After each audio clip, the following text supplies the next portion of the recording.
प्रिय सखी सहेलियों, आप सभी का स्वागत है और हमारी तरफ से आपको गौरी मंगल व्रत की हार्दिक शुभकामनाएं। तो प्रिय भक्तों, आज है गौरी मंगला व्रत और आज हम आपको सुना रहे हैं उसकी कथा।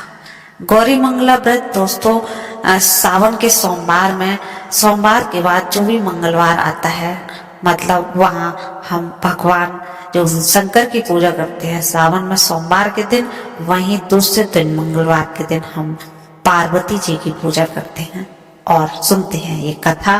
तो आज के दिन ये कथा सुनना बहुत ही शुभ रहता है और जो भी स्त्रियां पूजा करती हैं और जो भी लड़कियां अपना एक अच्छे वर की कामना करती हैं, उनके लिए यह कथा बहुत ही शुभ और मंगलकारी होती है। और जो भी अपनी मनोकामना रखते हैं, जो भी है भक्तजन, उनकी भी मनोकामना अवश्य पूरी होती है। तो चलिए दोस्तों, आज कथा को करते हैं शुरू। दोस्तों, एक समय की बात है कि एक छोटे से गांव में एक साहूकार अपनी पत्नी के साथ रहता था।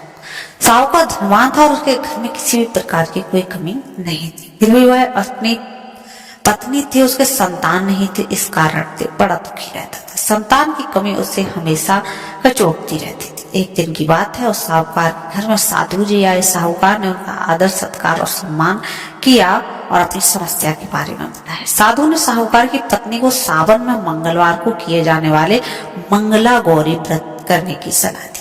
साथ में पूजा विधि के बारे में भी संपूर्ण जानकारी प्रदान की। इसके बाद साहूकार की पत्नी ने सावन माह के पहले मंगलवार से ही गौरी मंगला का पूजन व्रत रखना शुरू कर दिया। अब वह हर मंगलवार को विधि पूर्वक व्रत और पूजा पाठ करने लगी। इसी प्रकार कई महीनों तक उसने यह व्रत किया। एक दिन उसकी धर्म निष्ठा से प्रसन्न होकर माता पार्वती ने भगवान शिव से साहूकार और उसकी पत्नी को संतान प्राप्ति का वरदान देने के लिए कहा। साहूकार को उस रात स्वप्न में एक दिव्य शक्ति ने दर्शन दिया। एक आम के पेड़ के नीचे भगवान गणेश जी की मूर्ति विराजमान है। तुम उस पेड़ से आम तोड़कर अपनी पत्नी को खिला दो, इससे तुम्हें संतान की प्राप्ति का सुख प्राप्त होगा। साहूकार ने अगले दिन सुबह उठकर अपनी पत्नी को इस सपने के बारे में बताया और कहा कि आम के पेड़ को ढूंढना पड़ेगा। काफी समय तक ढूंढने के बाद आखिरकार साहूकार को वह आम का पेड़ मिल गया जहाँ भगवान गणेश की मूर्ति विराजमान। उसने आम तोड़ने के लिए उस पेड़ पर पत्थर मारना शुरू कर दिया। पत्थर फेंकने से एक आम तो टूट कर नीचे गिर गया, लेकिन गलती से एक पत्थर जाकर भगवान गणेश जी की प्रतिमा को लग गया। इससे भगवान गणेश क्रोधित हो गए और उन्होंने प्रकट होकर उस साहूकार को श्राप देते हुए कहा, हे स्वार्थी मनुष्य, तूने अपने स्वार्थ के कारण मुझे चोट पहुंचाई। तुझे माँ पार्वती की कृपा से संतान की प्राप्ति तो होगी, लेकिन उसकी मृत्यु 21 वर्ष की आयु में हो जाएगी। यह सुनकर साहूकार बहुत घबरा गया और वापस घर चला आया। उसके वह फल अपनी पत्नी को खिला दिया और किसी को भी इस घटना के बारे में नहीं बताया। कुछ समय पश्चात भगवान शिव और माता पार्वती के आशीर्वाद से साहूकार ने अपनी पत्नी को पुत्र की प्राप्ति हुई। उससे उन दोनों के जीवन में बहुत ही खुशी का ठिकाना न रहा, लेकिन साथ ही साहूकार इस बात से भी चिंतित था कि उसका पुत्र तो अल्प आयु है। देखते ही देखते वह बालक 20 वर्ष का हो गया और व्यापार में अपने पिता का हाथ बटाने लगा। एक दिन घर लौटते समय साहूकार पेड़ की छांव में तालाब किनारे बैठकर अपने पुत्र के साथ भोजन करने लगा। तभी वहां कमला और मंगला नामक दो कन्याएं कपड़े धोने के लिए आई और कपड़े धोते हुए आपस में बातें करने लगी कि कमला ने मंगला से कहा कि मैंने इस सावन माह में प्रत्येक मंगलवार को मंगला गौरी व्रत रखने का निश्चय किया है। तुम भी माँ पार्वती को समर्पित यह व्रत अवश्य करो। इससे माता पार्वती प्रसन्न होती हैं और आप अपनी कृपा दृष्टि बनाए रखती हैं। इसे करने से मनोवांछित वर और अखंड सौभाग्य की प्राप्ति होती है। कमला की बात सुनकर मंगला भी इस व्रत करने के लिए तैयार हो गई।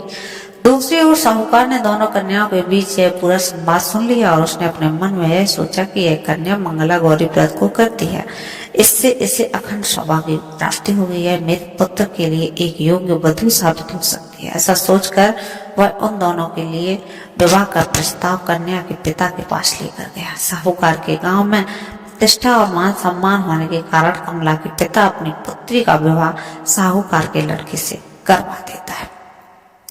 विवाह के पश्चात भी कमला विधि पूर्वक मंगला गौरी का व्रत जारी रखती है। इसके बाद भक्ति भाव से प्रसन्न होकर माता पार्वती एक दिन उसे स्वप्न में दर्शन देती हैं और कहती हैं, मैं तुम्हारी भक्ति से अत्यंत प्रसन्न हूँ, इसलिए तुम्हें अखंड सौभाग्य का वरदान देती हूँ। लेकिन तुम्हारा पति अलवायु है, इसलिए अगले महीने मंगलवार के दिन एक सर्प तुम्हारे पति के प्राण लेकर आएगा। तुम उसके लिए एक प्याले में मीठा दूध रख देना। इसके पास एक खाली मटका भी रख देना। सर्प दूध पीकर उस मटके पर चला जाएगा और फिर तुम उस मटके को ऊपर से कपड़े द्वारा ढक देना। अगले मंगलवार को कमला ने माता पार्वती की बात मानकर एक प्याले में मीठा दूध रख दिया और पास में एक मटकी भी रख दी। सर्प ने आकर दूध पिया और मटकी में जाकर बैठ गया। कमला ने उस मटकी पर कपड़ा बांधकर उसे जंगल में रख दिया। माता पार्वती की कृपा से कमला के पति के प्राण बच गए। इस प्रकार मंगला गौरी व्रत के पुण्य फल से साहूकार का पुत्र श्राप से मुक्त हुआ। जब कमला ने घर में सबको इस चमत्कार के बारे में बताया तो सभी आश्चर्यचकित रह गए। इसके बाद साहूकार उसकी पत्नी ने अपने पुत्र और पुत्र वधू का आशीर्वाद दिया और पूरा परिवार सुखपूर्वक जीवन व्यतीत करने लगा।